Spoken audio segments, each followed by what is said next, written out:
Watch. Thank you to Beware, helping out back there in the video department on this March the 15th. Cavaliers are back home tonight to play the Sixers. It's a balmy 35 in Cleveland, Ohio, as the Cavaliers return from a double win there in Charlotte. Back-to-back victories over the Hornets on their home court. They come back here to play Philly tonight. 7:30 is your tip-off at the Romo Fijo. 7 o'clock, Cavs Live pregame will begin. You can listen here on MMS or on the iHeartRadio app. And remember, all through the month of March, which is unbelievably halfway over, all through the month of March, you can use the promo code SHAMROCK at CLE Clothing Company to get yourself the full spectrum of gear. There's Buzzard merch. There are a number of items with the word Cleveland on them. And you can take 20% off, no matter how many times you use it, with the promo code SHAMROCK. On tap for next week, by the way. The great Bruce Campbell will return to the show. I always like talking to him. He's got that Bruce O'Rama tour, a fan trivia thing, making its way across the country. It'll stop here in Cleveland, so we'll catch up with him. I'll have Cavs tickets for you next week. They're going to take on the Indiana Pacers for Autism Acceptance Night, presented by Cleveland Clinic Children's and Culture City. I'll have Cure tickets for you. A handful of you have hit me up asking if I will have tickets for The Cure, and I will. They're playing Blossom in June. I want to go to a Monsters game. I'll get you set up next week. They're going to take on the Hershey Bears. And the piston-powered Auto Raba is back at the IX Center. End of the month.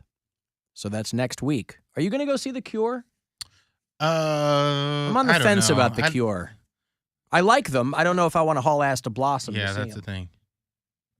I want to see the opening band, actually, because I've never heard of them, but they're called The Twilight Sad. And any band that has sad in its name. Now, you could say, Alan, what about Sade?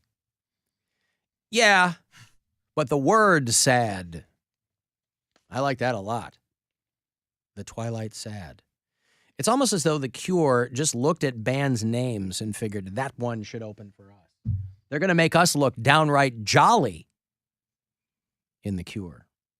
If you listen to us on the aforementioned iHeartRadio app, you can always leave us talkback messages there. Alan, you'll have to excuse me. I was abducted by alien proctologist earlier in the day, and that's about the only thing that could keep me from listening to your fine program. Did Bill or Mary win any awards last night? If you could briefly recap, that'd be great. I hate how much I love this show.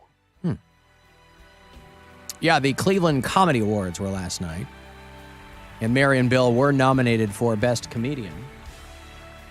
And Bill didn't win that, but he won a very prestigious award. He won the inaugural Bill Squire Award. Yes. Named after you.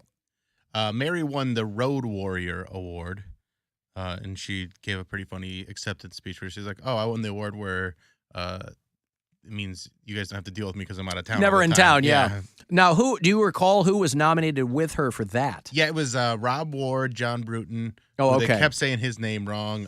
Jason Moliterno, and they said whose name Milton wrong? Wiley. John Bruton. They kept saying John Brutton and really? Breton. I bet that made him happy. Oh, he's thrilled about it. He's used to it. Yeah. All right.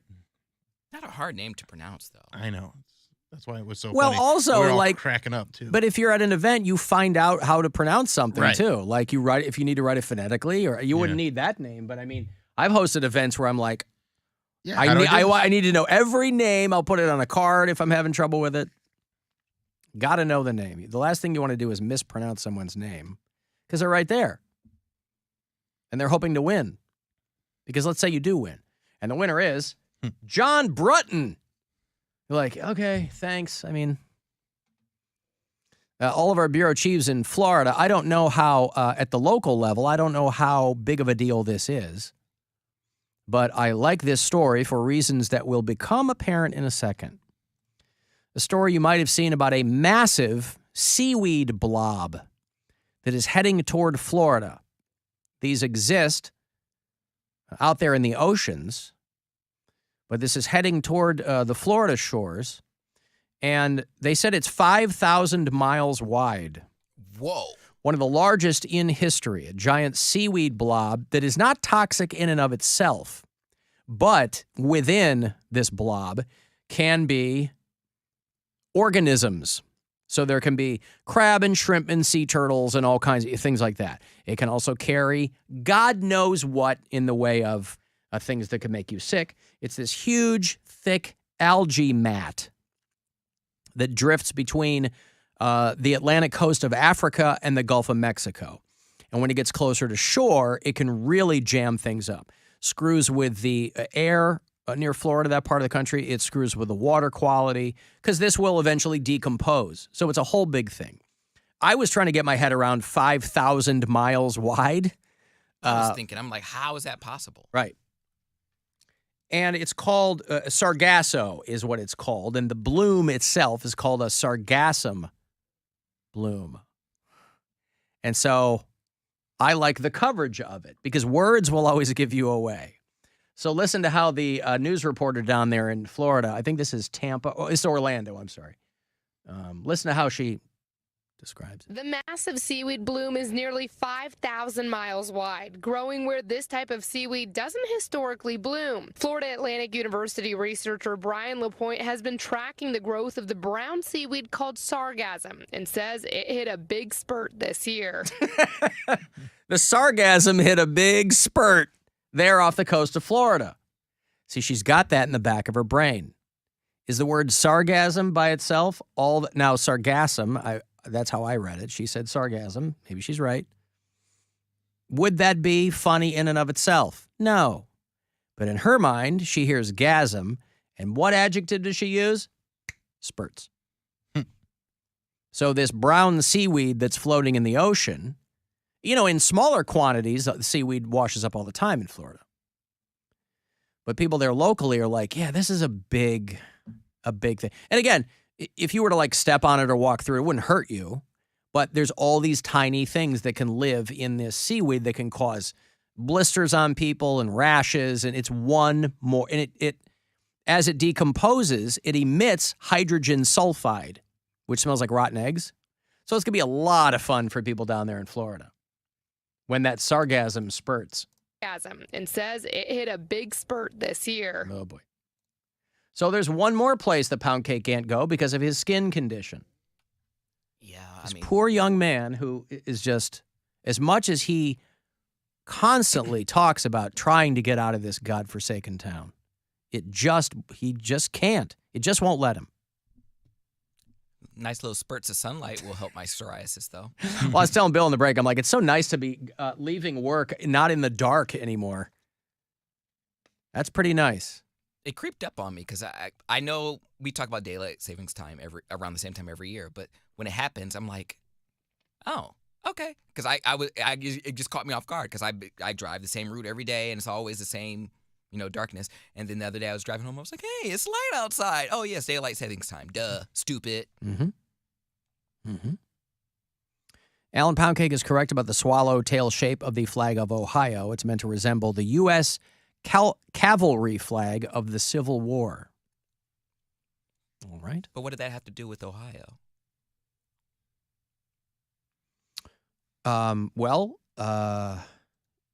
I imagine that would be part of the discussion of the information that you found when you looked up the flag.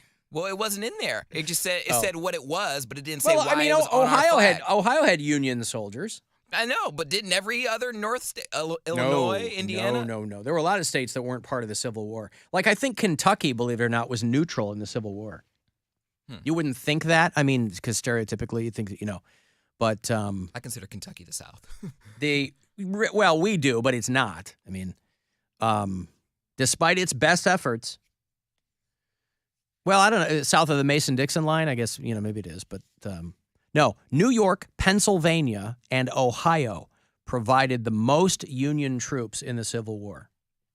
So we kicked a lot of dudes into the Civil War. I didn't know that. Wow. Okay, well. 320,000 Union soldiers from Ohio. The only significant Civil War battle in Ohio was Buffington Island, and there's a memorial park there. Where has Buffington. You ever been to Buffington Island? No, I'm about to look it up right now. I'll tell you what, now that you're working out so much, where are you working out? Oh, Orange Theory Fitness. Actually got my little workout outfit because I'm filming some content today. I got my little shorts on and my compression pants. And, Uh-huh. Yeah. Orange Ready Theory to Oh, roll. you wear the leggings underneath? Yeah. 'Cause Okay.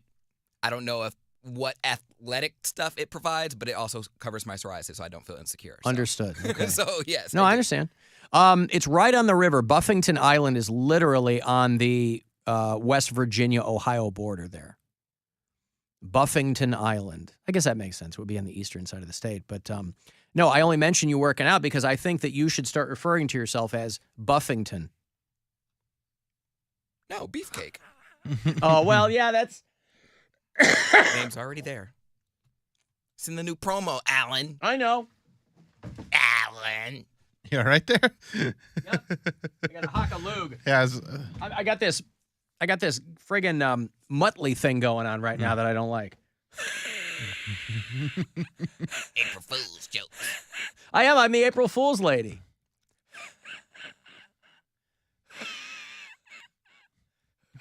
Be careful on the April Fool's jokes. I'm not a good spitter either. I didn't grow up spitting. So anytime 602.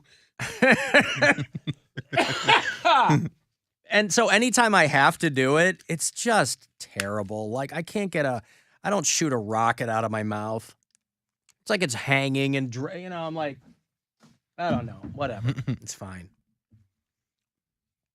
I had blueberries for lunch. I hope that didn't throw anything off. The blueberries tasted like blueberries. Well, that's good. Mm-hmm.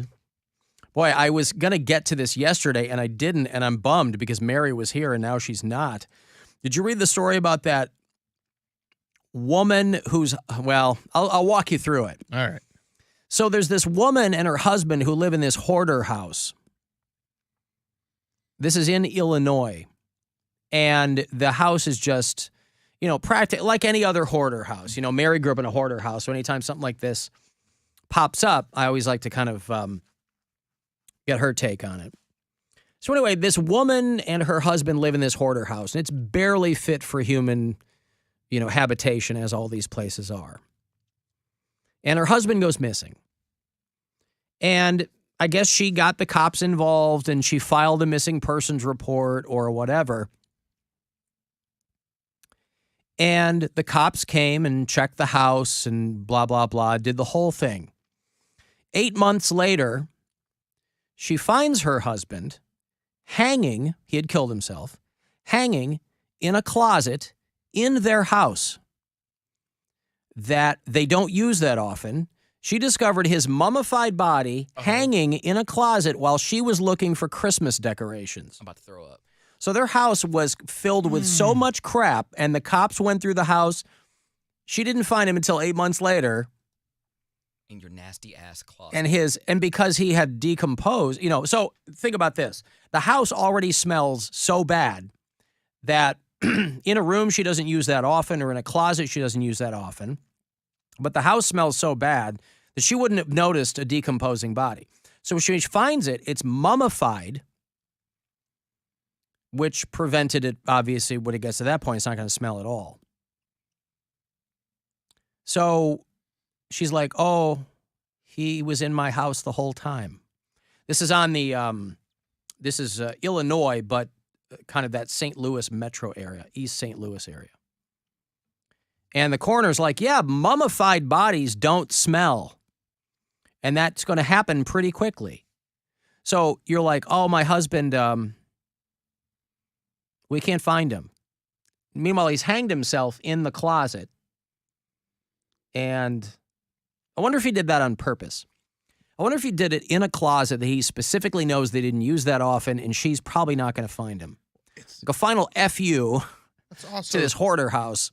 There's a lot of unsung heroes in everyday life, and I'm not saying it's a good thing that this guy hung himself, but the guy that hung up the rod that he hung himself up from did a good job. That was a load-bearing rod. Yes. It wasn't just one of those tension rods that you No. put up there. This thing's anchored. wall anchored Yeah. into the sides, or it was in one of those little screw brackets. I mean, imagine, to your point, do you think that the closet maker or closet organizer or whatever who did that could use this?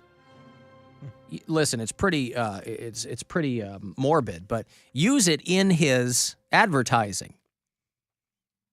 I stand by every one of my closets. In fact, you can hang yourself in one of my closets and nothing will happen.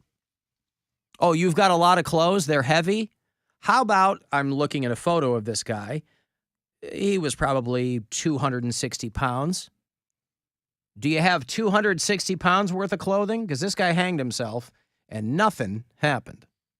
But boy, imagine that. Guy goes missing last April. She's looking for Christmas decorations. What are you decorating if your house is floor to ceiling with crap? Ugh. Seriously. And you can't smell it, so... Are you hanging a couple of shiny plastic balls on, a dead cat that's in the kitchen? Or Jesus. How embarrassing. Like, he's been in there the whole time. You don't smell anything because your house is that filthy. You have a decomposed corpse a couple rooms over, and you don't even know he's there.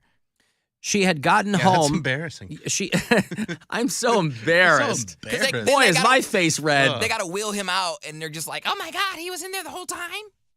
So these two had 3 kids. And then the Christmas decoration she was looking for is right behind him. Oh, man. Yeah. They had 3 kids. Last April, she gets home. He called her first to say that he was leaving work early. So she gets home. His car is out front. His keys and his wallet are in the house, but he's nowhere that she can find.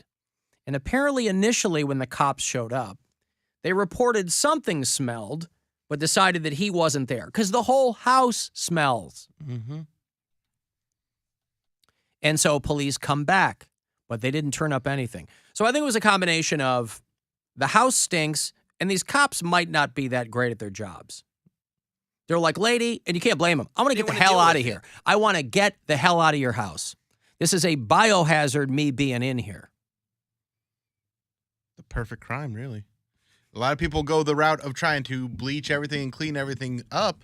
But if you go this route, make your house so disgusting that people don't want to be in there, that you can get away with it. You can get away with so much more, and then make it look like he hung himself. They can't do much of a test on the body. He's a mummy. Perfect crime. Sometimes your friends let you down. Take your dreams and smash them on the ground. What do?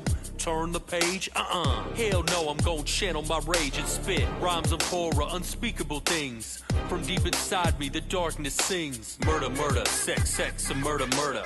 Murder, murder, sex, sex, and murder, murder. Murder, sex, sex with murder. Murder with sex. Dead people have sex, then they murder. All right, I got to take a break. You want to get the last word in? Shoot me a text, 35192. Cavs basketball tonight, 7:30 downtown against the Sixers.